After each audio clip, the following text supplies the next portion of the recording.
Maximize Your Influence is your podcast for the latest persuasion, sales, and negotiation techniques. Our mission is to help you influence on command, anyone, anytime, anywhere. Your host is the author of Persuasion IQ, Laws of Charisma, and the best-selling book, Maximum Influence. Now, your host, Kurt Mortensen. Hey, here's a quick snippet from my podcast, Maximize Your Influence. Hope you enjoy. Subscribe at MaximizeYourInfluence.com. And that leads into our listener email. And I want to talk about humor and a few other things, but this email has talked about the last couple of weeks, probably almost the last month. I spent a lot of time on price, and that price is not the issue. You're the issue. How do you change that perception of price? And so I got quite a few emails, and thank you for your feedback, your support. I really appreciate that. Thanks for writing those. It helps me out, and it helps me continue with the podcast. This comes from a Greg G. in North Dakota, and I bring up North Dakota because I've never been to North Dakota. I've been to all the other states. I've spoken in all the other states, but not North Dakota. So, Greg, bring me out. I got to cross that one off my list.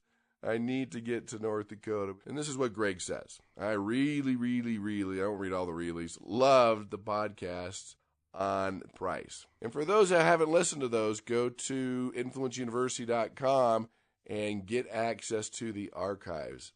So he said, really going forward, love the podcast on price, and it's really helped with the different techniques and how to adjust price. But let me ask you this question. This has been wearing on my mind, and it really hurts me in the marketplace. He says, what if you're in a marketplace where your product's the same, your price is the same, the warranty is the same, everything is the same? What do you do? How do you distinguish yourself? All right, Greg, I'm not going to sugarcoat this, but hey, come on. You know how to do this. It doesn't matter if everything's identical. There's you. You are the difference here.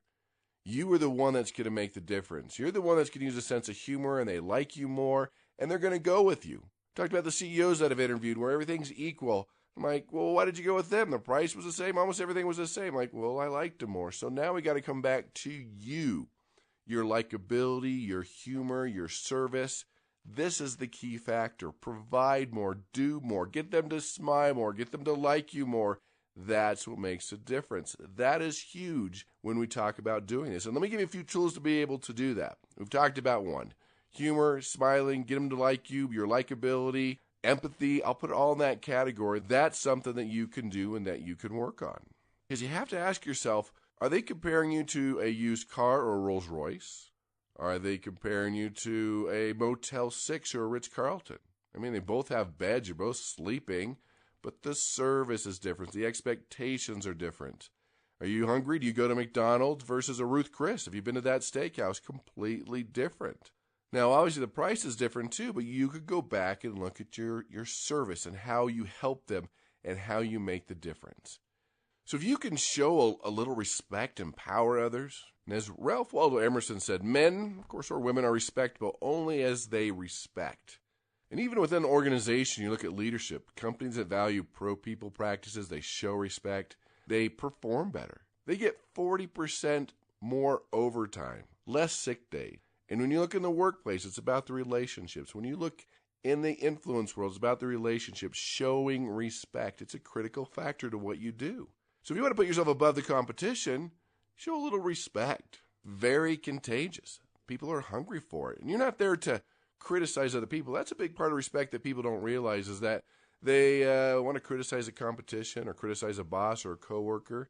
That comes across in the wrong way. When you criticize the competition, you're criticizing yourself in the same way. They're not going to do business with either one of you. Now, you're like, oh, Kurt, what do you do? What if the competition's really bad? Well, what if they are? They'll find out. Maybe give them a way to find out for themselves. Send them to a website or an evaluation or have them talk to a few people. Have them find out for themselves that they have a bad reputation. But you don't want to badmouth. That hurts the respect. How do you do that? Always have your integrity. Always do what you say. Be dependable. Be stable. Even having good manners is part of respect. That could be as simple as when there's another phone call, not putting the person on hold. Treat them like the most important person in the world. Those are things that you can easily do.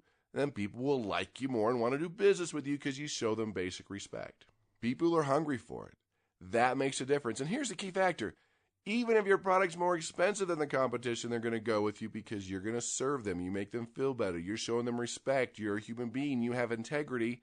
That makes the difference. Just because someone's cheaper doesn't mean they're going to go with them when you provide these factors. And especially if you're the exact same price, you have the edge here by knowing human nature, how to influence, create that likability, learning how to serve and show respect.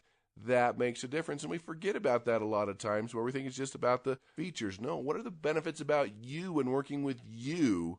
Sure, the product's going to be great and solve their problem. What about you? What do you provide to the mix? Think about that this week.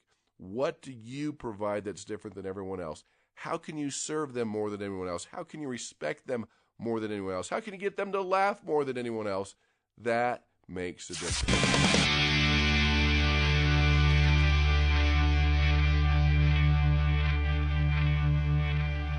Thanks for listening. To listen to the rest of the podcast or subscribe, it's MaximizeYourInfluence.com.